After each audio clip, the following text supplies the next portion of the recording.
guys, kain tayo ng lunch. Pasta, chicken stroganoff, ratatouille, mushroom soup. Nag-exercise ako kanina. Ano kaya to, no? Para makita ang pagkain at ako ba? Hindi ako marunong mag-video. Wala akong videography. Wala akong style. Hindi makita yung pagkain. Paano yan? Hindi ako marunong mag-video, guys.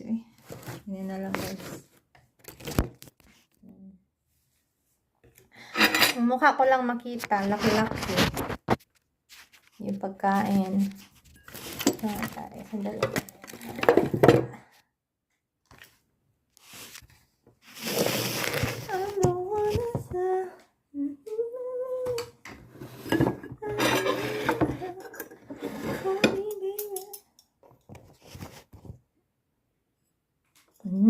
Ayan na. Kita yung pagkain. Ayan. Kita yung pagkain. Mushroom soup. Sakit pa rin yung ipin ko, guys. Pero okay na. Nakakain na ako. Nag-exercise ako ng siguro mga 30 minutes. Hindi nga 30 minutes yun. Pero nangalay ako kasi yung gamit ko bottled water. Dahil gusto kong mawala yung laylay ng braso ko. Dito ba? Gusto ko yan mawala. Tsaka yung tiyan.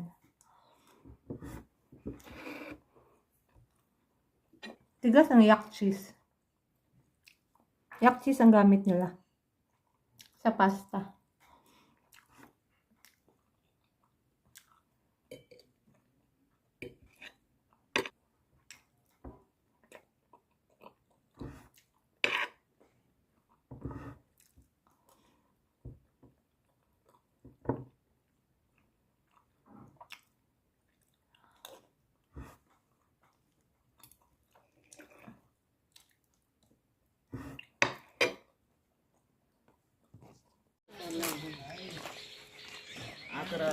Maaga ngayon, guys. Jeep safari.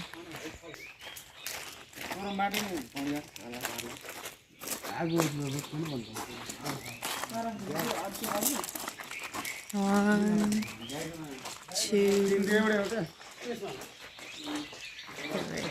tatlong jeep safari today. Pero ito, hiniram lang ito. Ito, dalawa sa kasara. Mga foreigners, jeep safari. Time check. 5:45 ng umaga. Tulong tayo sa kitchen. Malamig pa rin sa umaga.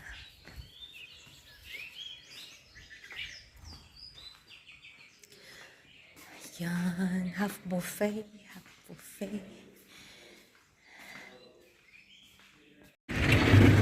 Morning. Red ang ating lips today. Guys, today is Wednesday. Holiday po dito sa Nepal na naman.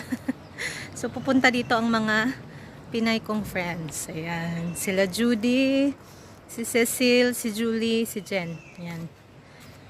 Buti na lang hindi masyadong busy.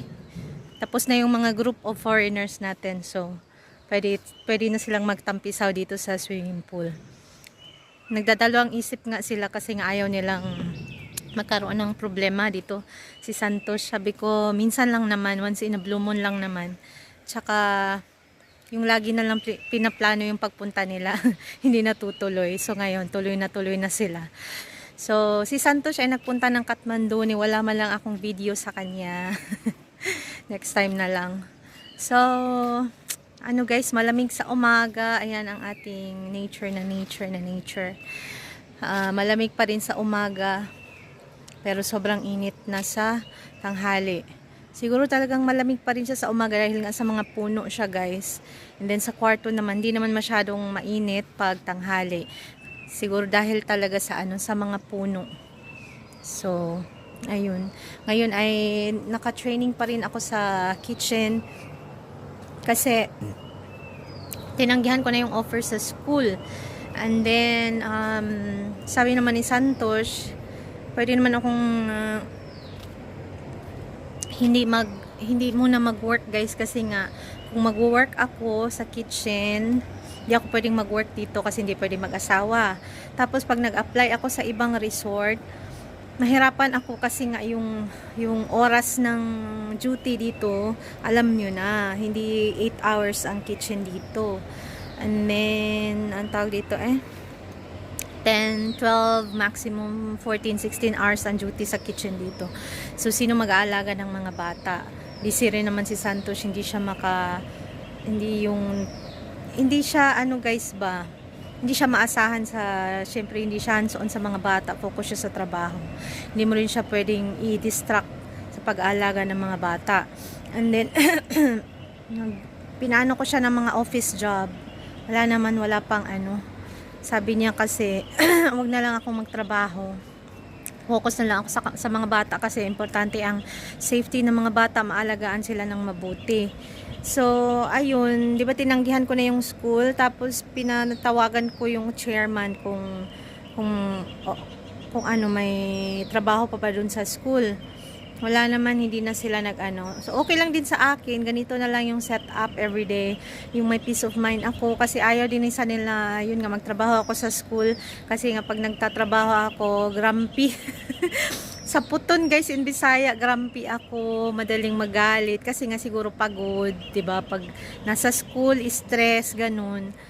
So, siguro, sa ngayon, dito muna ako. Masaya naman ako sa aking everyday routine. Kitchen, morning ako, and then pahinga sa tanghali, and then pagdating ng mga bata, ayun, alagaan ko sila. So, ayun guys, may peace of mind. Relax lang na lang muna. So, mag-isip na lang kung anong nakakabuti. Next time na lang. So, ayun guys, ayun. Guys, andito na sila guys. Pagmatasi. Pagmatasi ko, pagmatasi, ang saan tawag kabir, we will go say sa auntie. Abtik. Wala, Santos? Wala. Nalagay sa Kathmandu ganina. Oh, buhi pa? Give it to Jiban. Ayan na sila guys, gininaw na sila.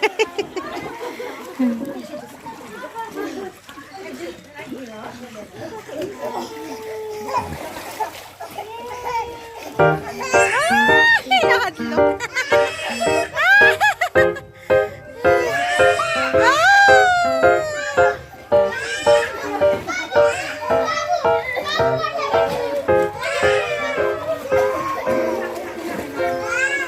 Ikaw agad ni kuha ni Salong.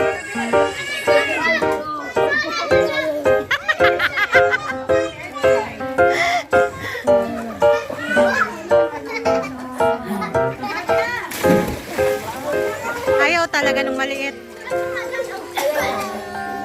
Mommy, I will jump down. Babu, let's go to big pool.